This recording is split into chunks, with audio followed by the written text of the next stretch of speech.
महाराष्ट्र के डोंबिवली के खोणी और पलावा इलाके के एक बार फिर पुलिस के रडार पर आ गए हैं। ड्रग तस्करी की बढ़ती गतिविधियों पर लगाम लगाने के लिए नवी मुंबई और मानपाड़ा पुलिस ने संयुक्त बड़ी कार्रवाई करते हुए इलाके में कॉम्बिंग ऑपरेशन चलाया। इस कार्रवाई में कुल 24 नाइजीरियन नागरिकों को हिरासत में लिया गया है, जिसमें महिलाएं और नाबालिग बच्चे भी शामिल है। डोंबिवली के खोणी और पलावा इलाके में ड्रग तस्करी और संदिग्ध गतिविधियों के बढ़ने की पृष्ठभूमि में पुलिस बड़ी कॉम्बिंग ऑपरेशन चलाया। नवी मुंबई पुलिस और मानपाड़ा पुलिस की संयुक्त टीम ने ये कार्रवाई की। खास बात ये रही कि इस अभियान में 150 से अधिक पुलिस अधिकारी और कर्मचारी शामिल थे। छापेमारी के दौरान 24 नाइजीरियन नागरिकों को हिरासत में लिया गया। इनमें 14 पुरुष, 6 महिलाएं और 4 नाबालिग बच्चे शामिल है। जांच के दौरान 8 नागरिकों के पास से भारत में रहने के लिए जरूरी वैध दस्तावेज नहीं पाए गए। इसके अलावा हिरासत में लिए गए 9 नागरिकों के खिलाफ विभिन्न पुलिस थानों में एनडीपीएस एक्ट के तहत मामले दर्ज की जानकारी पुलिस ने दी है। वहीं 9 लोगों के वीजा की अवधि समाप्त हो चुकी थी। इसके इलाके में ड्रग रैकेट सक्रिय होने की आशंका और मजबूत हो गई है। कार्रवाई के दौरान एक नाइजीरियन महिला ने पुलिस को चकमा देकर भागने की कोशिश की, लेकिन चौथी मंजिल से कूदने के कारण वो गंभीर रूप से घायल हो गई। उसे इलाज के लिए अस्पताल में भर्ती कराया गया है और उसकी हालत स्थिर बताई जा रही है। इस मामले में संबंधित मकान मालिकों के खिलाफ भी कानूनी कार्रवाई की जाएगी। अवैध रूप से रह रहे लोगों को मकान किराए पर देने वालों की भी जांच की जाएगी। ये पूरी कार्रवाई डीसीपी अतुल झेंडे के मार्गदर्शन में एसीपी सुहास हेमाडे, वरिष्ठ पुलिस निरीक्षक संदीपान शिंदे और उनकी टीम द्वारा की गई। मानपाडा पोलीस स्टेशनच्या हद्दीमधली ही कारवाई आहे, सदरची कारवाई। त्याच्यामध्ये आमचे डोंबिवली विभागाचे एसीपी सुहास हेमाडे साहेब आणि सिनियर पीआय संदीपान शिंदे, त्याचबरोबर नवी मुंबईचे एसीपी बनसोडे आणि त्यांच्याकडील अधिकारी कर्मचारी हे संयुक्तपणे ठाणे पोलीस आणि नवी मुंबई पोलीसने खोणी पलावा या ठिकाणच्या काही सोसायटीमध्ये काही नायजेरियन राहत असल्याची माहिती मिळाली होती आणि त्या अनुषंगाने आज सकाळी सुमारे 7 वाजल्यापासून ते आता दुपारीपर्यंत त्या ठिकाणी कोम्बिंग ऑपरेशन केलं आहे। सदरच्या कोम्बिंग ऑपरेशनमध्ये आपण टोटल 24 नायजेरियन नागरिकांना त्यात ताब्यात घेतलेलं आहे।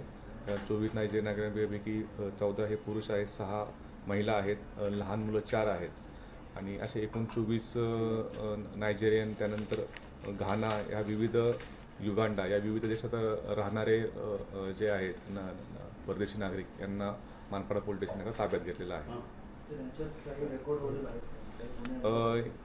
या सर्वांची सध्या आता इन्क्वायरी सुरू आहे। त्याच्यामध्ये आता त्यांच्याकडे पासपोर्ट्स असलेले किंवा पासपोर्ट नसलेले याच्यापैकीचे जे आम्ही आत्तापर्यंत माहिती मिळाली की त्याच्यामध्ये 7 जणांच्याकडे व्हॅलिड डॉक्युमेंट आहेत आणि त्यानंतर एकूण 8 जणांकडे कोणतेही व्हॅलिड डॉक्युमेंट, त्यामध्ये पासपोर्ट असेल किंवा विजा असेल असे कोणतेही व्हॅलिड डॉक्युमेंट त्यांच्याकडे नाहीत आणि त्यापैकी 9 जणांच्यावरती विविध कोर्टामध्ये केसेस चालू आहेत आणि त्यांचे 9 जणांचे पासपोर्ट जे आहेत ते कोर्टामध्ये जमा आहेत। अशा प्रकारे या सगळ्यांच्या कारवाई चालू आहे। त्याप्रमाणे एक जो नायजेरियन आहे तो वाशी पोलीस स्टेशनकडे एका गुन्ह्यामध्ये एनडीपीएस गुन्ह्यामध्ये वॉन्टेड असल्यामुळे नवी मुंबई पोलिसने त्याला ताब्यात घेतलेला आहे। अशा प्रकारे एक या खोणी पलावा भागामध्ये अशा सोसायटीमध्ये असे नायजेरियन नागरिक राहत आहेत। काही ठिकाणी असे आहेत की त्या ठिकाणी ॲग्रीमेंट्स वगैरे बनवून त्या ठिकाणी दुसऱ्या नावाने पण राहण्याच्या बाबत लक्षात आलेली आहे।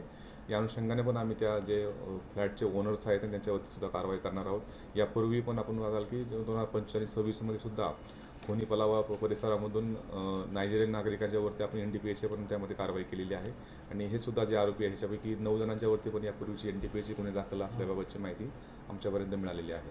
सर, मागच्या वेळी डाऊनटाऊन या सोसायटीमधील आरोपींना अटक करण्यात आली होती आणि ड्रग्ज पकडले गेले होते 2-4 कोटीचे। बरोबर। आता आपण जे सोसायटी जे आहेत खोणी पलावा डाऊनटाऊन असेल, क्राऊन तळोजा असेल, असे विविध सोसायटीमधले सगळे हे नागरिक जे आहे नायजेरियन नागरिक राहणारे यांना ताब्यात घेण्यात आलेलं आहे।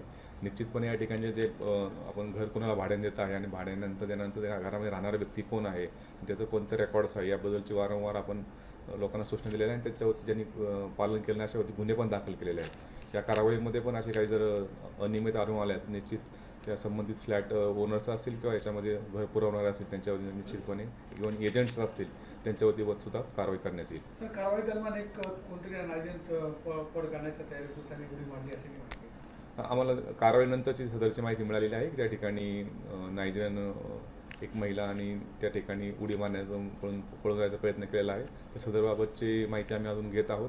त्याचे नाव काय आणि कोणत्या हॉस्पिटलला ते ट्रीटमेंट घ्यायची त्याबद्दलचे आमचे तपास सुरू आहे। सर या कारवाईमध्ये काही यांच्याकडनं काही सापडलेलं आहे का ड्रग्स वगैरे असं काही तुमच्याकडनं त्या हाऊस सर्चमध्ये अजूनपर्यंत आमची हाऊस सर्च त्या ठिकाणी चालू आहे आणि काही आक्षेपार्ह अजून तरी आमच्या चौकशी त्या ठिकाणी आढळून आलेलं नाही, पण ह्यांच्या सगळ्यांच्यावरती NDPAचे यापूर्वीचे गुन्हे दाखल आहेत आणि त्यांच्या यापूर्वीचं सुद्धा NDPA गुन्ह्यांचा रेकॉर्ड आहे. निश्चितपणे आमची त्या संदर्भाने हाऊस सर्च आणि इतर काही ठिकाणी त्यांची आमची सर्च चालू आहे.